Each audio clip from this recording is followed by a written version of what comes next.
Hey everyone, Pastor Brandon here. Just blessed to be bringing you today's Heart to Home daily devotional. And this morning I wanted to talk to you about something that we find, a scene that we find in the book of 1 Samuel. We've been going through that Fusion Fellowships on Wednesday nights. But King Saul had become determined to kill David, and he had been hunting him down throughout the wilderness. And David had been bouncing around from cave to cave and stronghold to stronghold, fleeing from Saul. And by the time we get to chapter 24, Saul had made 14 attempts on David's life. David had to flee his home. He had to leave his wife. He had to leave his best friend and hide as a fugitive in these different caves in the wilderness, right?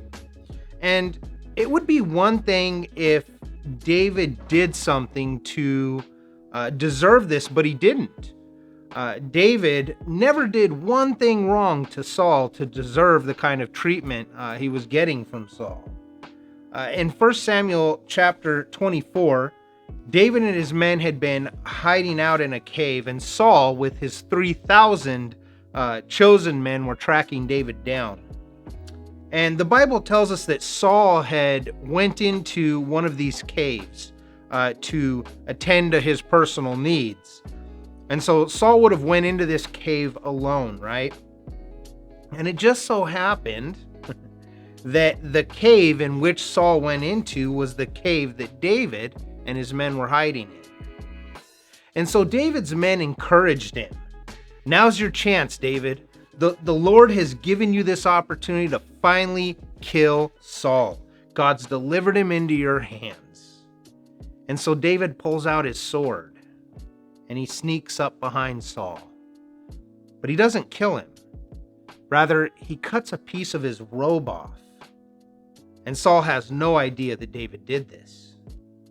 But when Saul would learn of it, he would know that David could have plunged that sword right through him.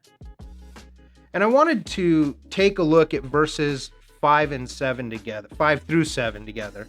That's 1 Samuel chapter 24, verses 5 through 7. And it says, "Now it happened afterward that David's heart was troubled in him because he had cut Saul's robe. And he said to his men, 'The Lord forbid that I should do this thing to my master, the Lord's anointed, to stretch out my hand against him, seeing he is the anointed of the Lord.' And so David restrained his servants with these words, and did not allow them to rise against Saul. And Saul got up from the cave and went on his way." Now, we see some pretty neat, pretty incredible things in David here. One is that the first thing that jumps out is that his heart was troubled. Well, why? Because he cut Saul's robe. Now, in all reality, David had every right to cut more than Saul's robe. He could have cut Saul's head off. But even just cutting Saul's robe bothered David. And then he tells us why.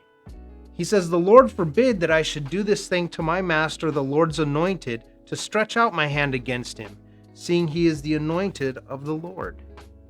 And this shows us the second thing we see in David here. He could have taken matters into his own hands, couldn't he? He could have gotten revenge for all that Saul had done to him. But he doesn't. Why? Because David is leaving that up to the Lord. David recognizes that the Lord has anointed Saul, and it will be the Lord who deals with Saul for his wrongdoings to David, and the Lord will deal with Saul on his time. And that's really a lesson for all of us to learn, because in this life, especially as a Christian man or woman, we will all have those Sauls that pop up in our lives. We will all have someone who's just bent on getting us, someone who just doesn't like us, someone who's going to try to hurt us and do us wrong. And there will be those opportunities where we could destroy them for it. Had David destroyed Saul that day, he would have stooped to Saul's level. he would have been no better than Saul. But David was a man after God's own heart, and we see that heart on display by the grace, the mercy, the kindness, and the love that David shows to this man who tried to harm him.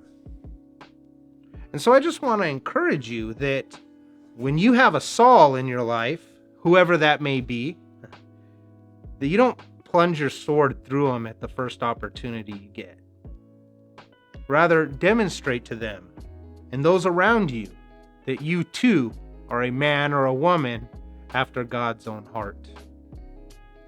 Jesus tells us in Matthew chapter 5, verses 43 through 45, "You have heard that it was said, 'You shall love your neighbor and hate your enemy.'